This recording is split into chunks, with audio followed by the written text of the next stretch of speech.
Hey guys. I know I did that. Awesome. How are you guys doing tonight? Good. Very good, thank you. And you? Good. Thank you guys for joining. Hey, you got the cowboy hat. You weren't wearing that earlier. Yeah, I know I had to clean it a little bit. I wouldn't recognize you without it. So yeah, tonight we've got Debbie and Larry Elward. We're gonna ask them some interview questions that we personally had, and any questions that some of the people who watch us might be curious about.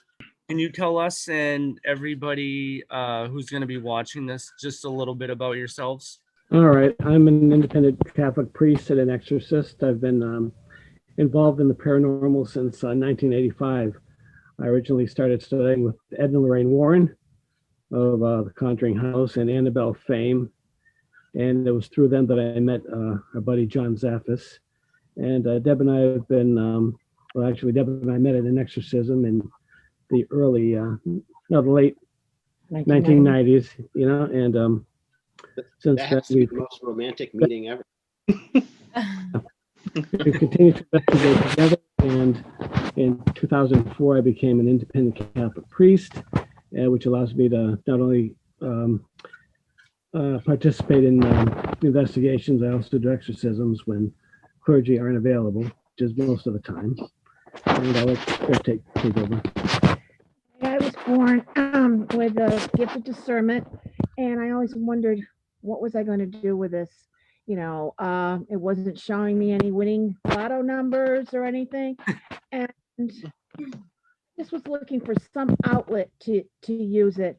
And my sister asked me to go to one of the Warrens events, and I went. I met Ed and Lorraine Warren, and through her and him more than her, I learned I could use my gift of discernment on cases, and I'm able to see the spirits, sometimes hear them, feel them.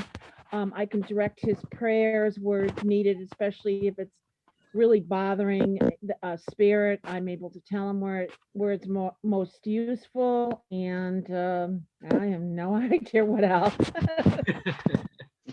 She's dead people, that's what you say. Right, my whole family, both my kids have this gift, as do my grandkids. Oh wow. Debbie, for anybody that doesn't know, can you explain what the gift of discernment is? Okay, it's the ability. I believe it's a God-given ability to see spirits, to hear them, to feel them.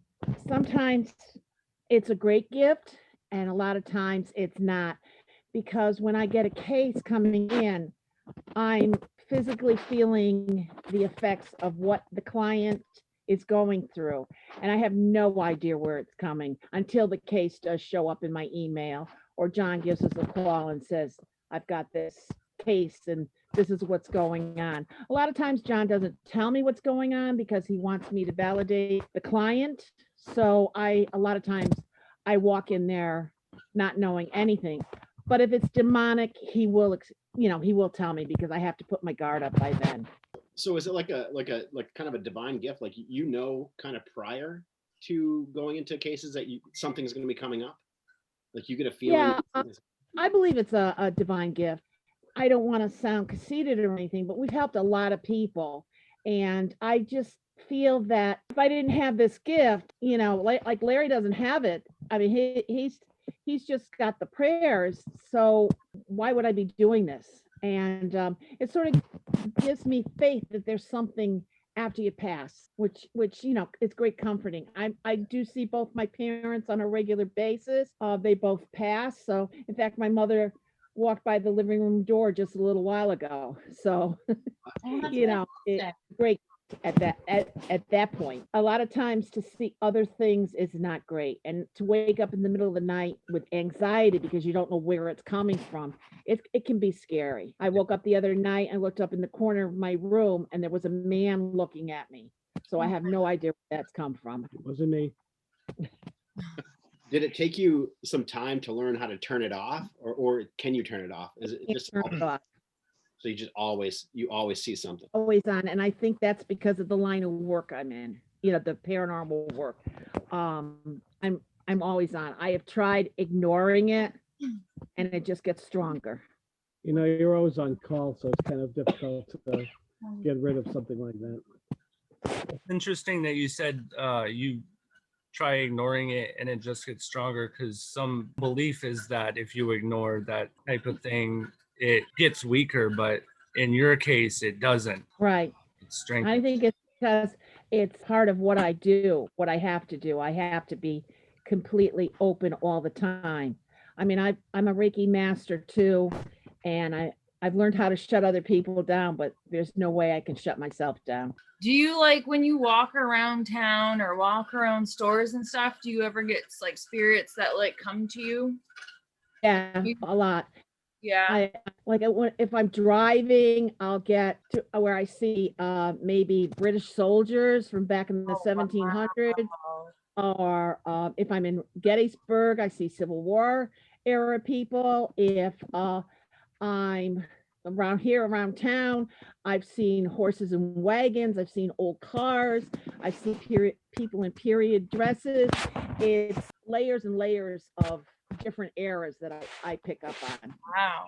So obviously you've had the gift. I wrote down what got you into this line of work. So I'm assuming you knew you had the gift, so you wanted to see where you could go with it, right? The first haunted house I went to with Ed and Lorraine Warren was in 1990. I was petrified. I had read their books, even though I had the gift. I thought it was only I was able to see my ancestors, my family. I didn't really realize I would be able to see other people that I don't know. I would read their books and I'd be petrified, thinking, who in their right mind would walk into a haunted house knowing there's spirits in there? And I remember the first house that Ed and Lorraine took us to. We stood in a circle and we held hands, and Ed said the Lord's Prayer. I was petrified. I really didn't think I should be going in. Ed and Lorraine ushered us in, put my sister and I in a conservatory, and I'm sitting there, and Ed was doing his prayers throughout the house. All of a sudden, this ghost walks in front of me, and it was like, wow, look at that. And I told Lorraine after, and I said, I don't know if it was your aura, because I could see Lorraine, or a spirit. And I described to her. She goes, oh, honey, you saw a spirit. And it was like, wow, that was cool. And I was hooked. You know, it was Ed and Lorraine that really gave you the green light to pursue this kind of thing. It was your gift. Yeah, and Ed taught me a lot of how to handle the demonic and everything like that. My sister and I would write for their monthly newsletter, and I was over in the museum a lot, and he showed me a lot of the artifacts he had there, and I would write up on that. Both he and Lorraine were great friends to us. Hey, Larry, what about that? What about you? Same question. What got you into doing what you do, being an independent Catholic priest and doing the exorcisms? Well, I saw the movie The Exorcist in 1973 when it first came out. I was about 15 years old, and I had always wanted to become a priest and do some kind of ministry. But seeing that, I said, you know, that's the kind of ministry I want to get into. However, when you're growing up and you apply for seminaries and talk to priests and stuff, that kind of stuff is not so easy to get into. So down the line, I discovered that the best way to do it would be through an independent route. That way you could do your ministry of your choice and not get hassled for it or criticized or anything like that. I also was involved, interested in the paranormal. And what started me with that was in the book, The Amityville Horror. That also included Ed and Lorraine to a small extent. They did do an investigation there, but it was the book by Jay Anson that I read, and I said, you know, there's an awful lot to this world that we're not aware of, and hauntings and paranormal and metaphysical things are, I guess, part and parcel of this life, and I wanted to become an investigator in that too. So how on earth I would become an exorcist and a paranormal investigator at the same time, that was like an impossible thing, you know, in those days. But lo and behold, a few years later, well, not a few, but couple of decades later, that's what I'm doing. Things work together to make it happen, and the dream came true. That's what I'm doing now. Awesome. We know that exorcisms aren't exactly what Hollywood portrays, but can you give us an example of maybe a scarier exorcism moment, or just an example of one exorcism that you've participated in? One that I participated in was where a woman actually levitated. It was John, Debbie, and myself, and a couple of other people praying over a person. She was also a paranormal investigator. So what happened, to make a long story short, I'll let Debbie do it. Okay. She had gotten to a site that she was investigating, and there were ritualistic items there, and she had picked one up and thrown it across, like in, you're not powerful and everything. And she noticed a couple of weeks later, she was getting growling and scratches and everything. And to make a long story short, she went under full possession. And at one point, she was taking her son to her mother's house, and she drove across town, not looking at the road, not hitting anything, but just staring at her son, growling and snarling. Her sister became concerned and called up John. A couple of days later, I think it was, they got on a train and came up to our house in Baltimore. I knew the minute she got off the train, I could feel her. And they came into our house, and she headed right for me. And she gave me a hug and a kiss on the cheek. And she goes, "I love you." And it was like, I cringed, because the feeling was not somebody that loved you. It was Yeah, like, right. falling into a septic tank or something. There was a couple of people that helped us. We were holding her arms and her legs, and she was really fighting and screaming. And we lived in an apartment building, and we were waiting for the landlady to come up and find out, what, are you killing somebody? I mean, her screams were unbelievable. And it was the middle of summer, and we had to have all the windows closed, and it was a mess. It was a complete And mess. her friend was there, and she had a cross of the Blessed Virgin on it, a medal of the Blessed Virgin. She looked at her and she goes, "That's not going to save you." And she ripped it off the girl's neck and threw it across the room, screaming some more. All of a sudden, in the back of our apartment, we heard this loud pop, and we heard ozone.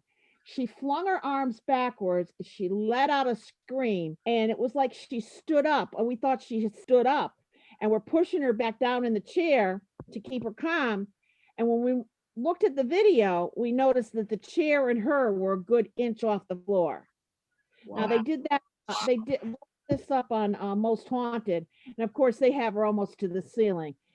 It was an inch, but even John said in all his years he'd never seen anybody levitate. I may have peed my pants a little bit. Whether it's an inch or how these the are- ceiling, either Right. way, it's Anything Yeah. coming off the insane. ground is That's crazy. I mean, Yeah. and we didn't know it at the time. We just thought she was trying to get out of her chair, and her sister was holding her legs and had stood up, and we're thinking, "Why are you standing up? Just hold her down, we've got to finish the prayers." It was that she had levitated. We showed the film to about 15 different investigators and investigative groups. And you know how, as investigators, we all fight about everything under the sun. We can't agree on orbs or this or that, as Europe, Yeah. that kind of stuff. Every one of them admitted that indeed the woman had levitated. So that was really strange. wow. At a movie camera, or a video camera that was taking the video, there was a huge fingerprint melted in the side of the camera, and we can't get it open. So Wow. we have no idea what did that. Oh my God. I think it's in John's museum right now. I'm not sure where it is. John's Really out, weird. right? Yes. John's museum, the occult museum. Yes. Anything we pick up that's haunted, that's where it ends up. That was kind of one of my questions, is if you collected anything. No, Wow. no. I like antiques and stuff. I had a primitive picture of a little boy with a dog. My daughter said, "Why do you have such an ugly picture?" Then the next door neighbor came in and she goes, "Why would you have that picture in this house?" And I took it down to John's to shut everybody up. And he goes, "Oh, I don't feel anything about it." I said, "I don't either." So we put it in his garage, and he called me up a couple hours later. He goes, "The thing just flew across the garage." So he says there is something with it. So that's where it is in John's museum. Also, Debbie's never met a haunted doll she didn't like. Yeah. Do you find with like the cases you just talked about, where you said that woman was a paranormal investigator as well, right? Right. Do you find a lot of those cases of possession like people are kind of welcoming it in versus like them just being possessed, Yeah, they've done something to bring it in. I believe it. I mean, there are innocent, what do you want to say, bystanders that, like, especially children, that have been molested or abused or something, that they do end up possessed. That is the innocent victims, but the people that use Ouija boards, they want a better life for themselves, so they sell their soul to Satan, to whatever. Yeah, they're asking for it. Sometimes I really don't know any better. They're really legitimately trying to investigate or something like that. But My next question was, what are the risks involved in doing what you do? oh, you're always gonna go to a place and possibly pick up an attachment and bring it home with you. I think if you go, a lot of people get attachments, at least the cases we've had, get attachments of going through cemeteries. And, they're flippant. Oh, I don't believe in anything. But, if you're here, please show yourself. Nobody shows themselves. They wake up in the middle of the night and they've got a spirit that's followed them home. I mean, I believe when you go to a cemetery, it's okay to go to a cemetery and do an investigation, but ask the spirits to stay there, not to follow you home. Demonic, if you go in there with not a strong faith in something other than, yourself, if you go, maybe even the universe or American Indian or Muslim or Jewish or any of the faiths, you go into a demonic case with a strong faith, I believe you're protected. And Larry always says prayers for everybody on the investigations with us, that we're safe. When we're in a cemetery or something, trying to do EVPs or take photographs or something like that, we're trying to do legitimate scientific research. It's not as empirical evidence based as we'd like it to be, but we're doing the best we can. And I think, if you were going to pick up a spirit or something, it's just what you'd call an occupational hazard. And if it happens, it happens, and we just deal with it the best we can, or the best that we know. Go ahead. So kind of like branching off like that and stuff, because I know you said asking them to leave it there. What would you say is like the best way to kind of like protect yourself going into an investigation or something like that? I always envision myself in a white light, and I it's like being on a stage and having a spotlight come down on you. I carry selenite crystals with me, and it is a very strong crystal, and it can cut bindings. If a spirit binds it, it can push negativity away. I always carry selenite with me. I do tarot card readings, and I keep selenite in my tarot card bag, and I keep selenite on my table to keep evil away. And knock on wood, I've never had a problem. Oh, So if you're doing an investigation in a cemetery, don't bring home any souvenirs. Don't take any graveyard dirt with you. If you see a little stone on top of a gravestone or something like that, just leave it, or Be or a respectful. flower. Yeah, always be respectful. Can you tell us the difference between oppression and possession? All right, I would say oppression is when you have a run of bad luck, and if it wasn't for bad luck, you wouldn't have any luck at all. Things go completely bad for you. Your life is falling apart. Your family life is in shambles. You're very, very depressed. You start doing crazy things you've never done before, like go on drinking binges, drug binges, things like that. The depression is to the point that it actually feels like you've got a backpack on your back, just dragging it, weighing you down. And possession. Well, possession is when you get an attachment, as we call it, and you really start doing things that you're not yourself. You start swearing constantly. You just feel like committing suicide. You know something's really wrong. You start hearing things, seeing things that aren't there. You have aversion to religious items. You can't get help for yourself because spirit that is possessing you won't allow you to get help for yourself.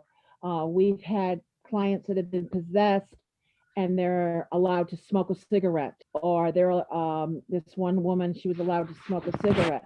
The next week she was allowed to eat one Hershey bar the whole week. The week after that, she could only drink black coffee. It would not let her do anything that you and I think are normal, eat normal food and everything. And she had to go along with what the spirit was telling her to do. You know, there's such a fine line between oppression and possession that we just pretty much treat the case as a possession case. We do the prayers of exorcism over the person, whether they're fully possessed or just oppressed or not. In the Catholic rituals, you have a list of signs and symptoms, you know, but they overlap so profusely. It's hard to tell anymore. And now in the 21st century, some symptoms like addictions and things like that manifest, which weren't even on the list years and years ago. If someone's got like an attachment or something, would it be kind of normal for them to kind of like get really angry and kind of have like these weird angry outbursts? Yeah. Yeah. That might be like the first sign that they might be having an attachment, especially if it's something that is not their normal.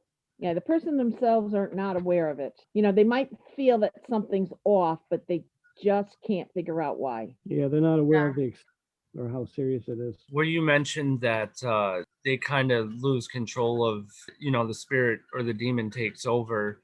In the cases you've done, is it usually people that are worried about other people, or does the oppressed person reach out to you? Well, it has to be the oppressed person reaching out. They have to ask us for help.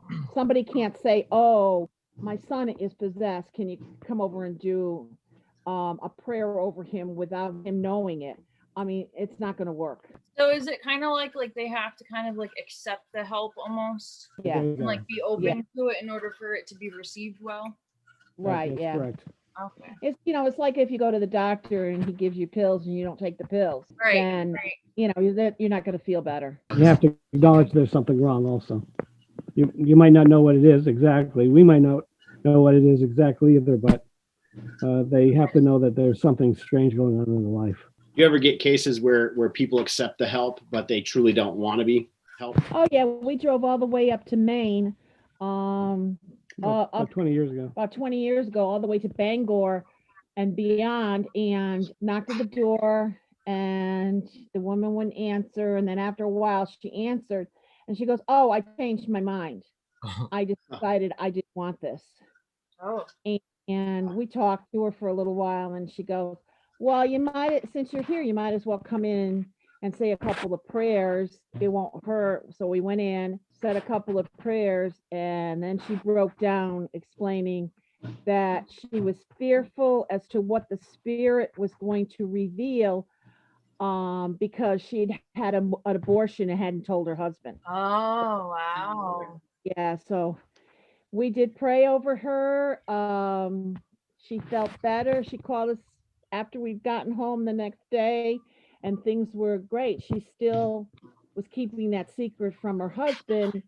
So she never called us back because of the secret she told us, but we don't know how long she stayed clean and not bothered by spirits, because she was holding on a deep, dark secret. Well, we're happy to be able to pray with her, but during the prayer, she went Completely nuts. She went batshit crazy, as we say. She was completely under possession. It didn't last long. It lasted about 10 minutes altogether, and we were praying over her as hard and fast as we could. But she was a very, very bad possession case, in our opinion. And when you have bad cases like that, they tend to refuse the prayer. The after help, yeah. Because she was the only one at the house. We had a team with us, and the husband, of course, didn't know what was going on, and he wasn't even there. So it was just up to her to make the decision, are we going to go through with this or not? And fortunately, she gave us the green light and gave permission, and we prayed. And as far as we know, she got better. We haven't heard from her. And if they don't get better, we do hear from them, believe me.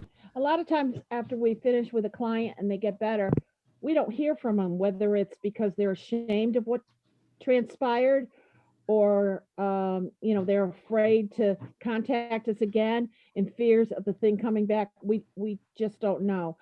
A lot of the clients we have, they do keep in contact with us. Mm-hmm.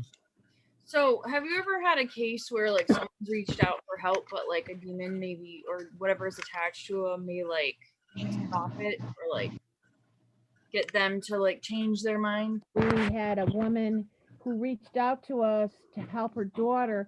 Her daughter had woken up one morning, and on her shoulder It was scratched. The words were scratched, not yours.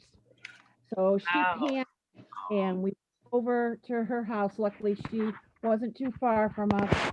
We went over to her house and we were met by a beautiful woman, beautiful elderly woman. She had a cane with a turquoise and silver ball on it and silver jewelry and turquoise. And her daughter met us. Her daughter was in her late 20s, early 30s. She had shorts on. Her hair was in a ponytail that was sort of straggly and a t-shirt and a contrast to it. We went inside. The house was very, very heavy. It was a Victorian house and it had no upstairs hallway. All the rooms just jutted off of each other. There was garbage in all the rooms.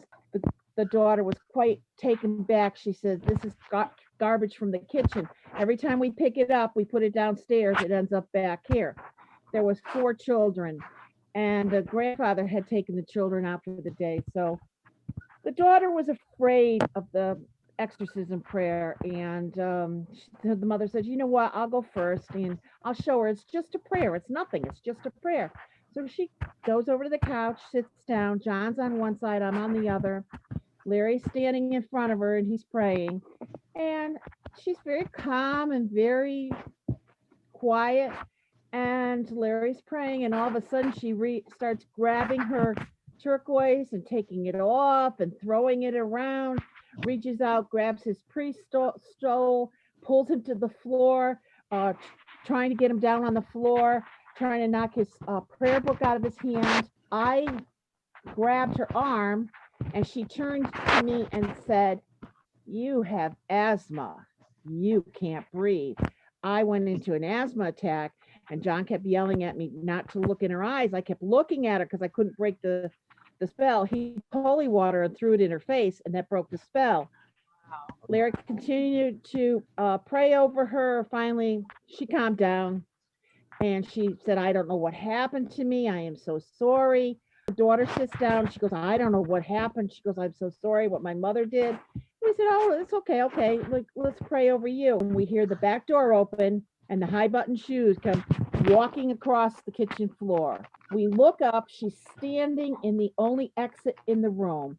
And she's got a claw hammer in one hand and a metal ball in the other. She looked at us and said, what are the F you doing in my home? Who invited you? Oh my God. She says, I'm going to see the ghost hunters dead. And John's talking to her and everything. She turns on her heel. She goes up. There's a back stairway to go upstairs. She goes up one stair. John's yelling at us to get out of the house. We get out of the house. We go running across the lawn. He goes, get in the street, get in the street, get off the property. As we're getting into the street, she comes out the back door. She's got a black dress on and a black robe lined in purple. John turns to the daughter and says, where did she get that? She goes, oh, she didn't tell you? She was a high priestess in a cult. She gets to us, throws something at John and says, here, this is for your museum. Walks back in the house. We're watching her go through the house and she's lighting fires. You know, oh my God. Places. She gets in the ambulance and she waves to us, oh, we'll see you soon. The cop comes over. He goes, is this what she tried to kill you with? So that's a good example of why someone might be embarrassed to call you back after an exorcism. Oh, she's called us back. We went back to her about 4 or 5 times because at one point the mother was anointing the house with her own blood. Dustin, I feel like you had a question earlier, Dustin. It looked like you were trying to speak. Yeah, I do. Try to maybe talk about your book. What I know you've done a lot of cases. What inspired you to write your book? I want to get the word out that there is help out there because we heard so many horror stories of people going to the churches, the main churches and mainline churches and not getting any help. And I want to get the word out that, you know, there was help, that there are people out there like you guys and us and everything that are willing to help and people that are in trouble. And that was my main reason for writing the book. The other was I had all these stories I wanted to tell. When people ask us what we do, and we tell them we're ghost hunters and paranormal investigators, they always ask for a couple of good ghost stories. Well, we've got a few. We've got 35 years worth together. So the book you're talking about right now, the title of it is What Lurks Within, right? Yeah. Okay.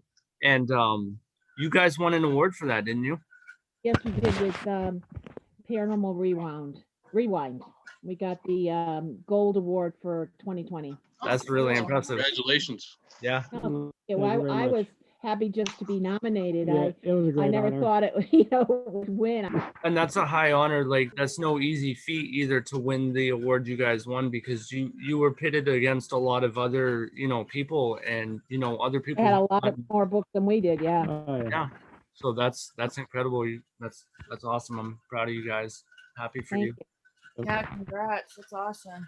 So did that make you have the writing bug to continue telling your stories and writing more books? Yeah, I'm finishing up our second book. It's a continuation of our cases. I mean, we've gotten so many cases, and we're doing this book a little different. We're taking spirit communication and we're writing stories on those, the cases that we've come in contact with spirit communication.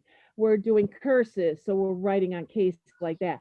So we're doing it a little bit different, and we've got a lot of pictures that we're going to be putting in this book. Book I can read. How many cases do you think you've done in your life? Hundreds. I mean, we've stopped counting. we were with the Warrens. We've done cases with Dustin. Wasn't it a case called the Augusta case? Yeah. It's on YouTube. Yeah, we got that on our YouTube channel. Yep. Yeah, it came out very nice, by the way. Thank you. Thank you. When you do an exorcism, are you forcing the demon out, or is the demon leaving willingly? Like, the demons have free will? I think God and his angels are forcing the demon out. I'm just I'm just pretty much the praying for their intercession. I'm like the master of ceremonies. I really don't do the exorcisms per se. God does it. I'm just voicing the prayers. So you're calling on the angels to come Right. and release the demon from him and have the light outpower the darkness, basically. And it's Yep. really strange. A possessed person will cry out for Satan. Saying he's their Lord and all this stuff, and they'll be crying out for Satan. And at one point, Satan leaves them alone to fight. Leaves the whatever demons possessing him. Jesus Christ never leaves an exorcism. He's always there till the very end. If somebody needed an exorcism or a demonologist, how does one person tell if they're truly the right person to contact? Like, not just somebody that's just saying they can do exorcisms or they're a demonologist. You have to be very careful. Scam artists out there. You really have to do your research. I mean, if it's somebody, Joe Schmo, that showed up overnight and he's got 50 exorcisms under his belt. Oh, how long have you been an exorcist? A little over a year. Start researching as to what, because there are people out there that like to get the energy from people that are possessed, and you never give money. You never get somebody that says, for $750 I can get rid of that demon. So tonight we went over a handful of cases. Briefly, we talked about some of the stuff that you guys have been through, and we talked briefly about your book and how you wanted to help people. If someone wanted to know more and hear more stories, how can they get their hands on this book? It's in Amazon. In fact, we published it through Amazon, so it's on Amazon. It's in paperback and it's in Kindle. And you can contact us because we do have a supply. Because of the pandemic, we have a big supply. We couldn't get out to the events to sell them. So, and we hope the next book will be out the end of February, beginning of March. And is that another book that you're collaborating with John Zaffis? Yes. Yes, it is. Awesome. Dustin, do you have any more questions? John Cassidy? No, I mean, I think I have probably a million questions, but we have to do it for a couple hours, I think, because I could listen to stories all day long. Yeah, absolutely. We could tell them all day long too. Well, hopefully John will join us next time. yeah, I'll say we'd love to have you again and hear some more stories. Oh yeah. From we got both of stories. you, and if John's able to join us that time too. Yeah, anytime. thank you. Well, thanks for having us. Thank you for having us. It's been fun. Yeah. Appreciate it. Thank you for joining us. Yes, you guys are great. Thank you.